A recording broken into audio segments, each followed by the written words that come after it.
Euzu billahi mineşşeytanirracim. Bismillahirrahmanirrahim.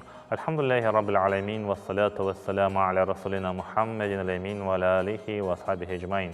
Rabbi şrah li sadri ve yessir li emri ve hlul ukdeten min lisani yefkahu kavli. Subhaneke la ilme lena illa ma allamtena inneke entel alimul hakim.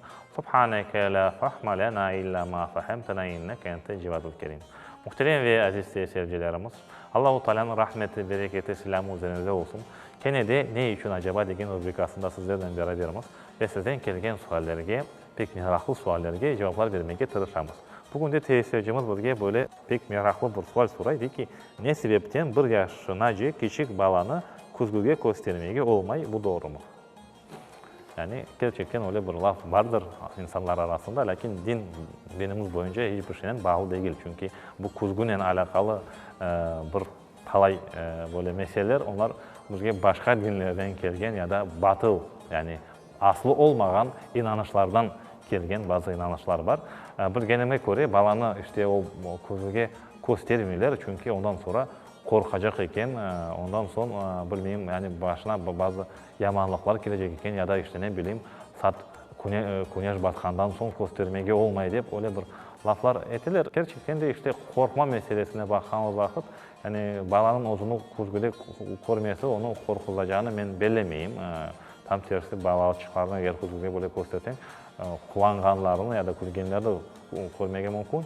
Din boyunca bir sakıncası yoktur bu meselenin. Eğer varsa bir sakıncası başka taraflardan, ben onu bilmeyeyim, yani onu doktorlara, soramak tabiplerge ya da kim bu meselede böyle hususan bir ne araştırma yapan olsa onlara sormak gerek. Dinimiz boyunca hiçbir sakıncası yoktur. Aytkanım gibi bu batıl inanıştır, yani böyle bir ne yoktur. Biz balamızı eğer korkulardan saklamak istesek, gerçekten aytkanımız gibi Hazreti Peygamberimizin sallallahu aleyhi ve sellem'in öğretkeni dualarını etmek gerekmiz. Bala çağımızın her vakit okup böyle sıpamamız gerek, balamızın çağımızı sevmek gerekmiz, en güzel şekilde terbiye etmek gerekmiz. Gerçekten biz onlara dinimizi öğretsek, böyle şeylerden, farklı şeylerden de korkmazlar. Çünkü her daim Allah-u Teala onların yardımcısı olur. Allah-u Teala bizlerge hayırlı evlatlar östürmege nasip eylesin. Gerçekten güzel nesiller yetiştirmege nasip eylesin.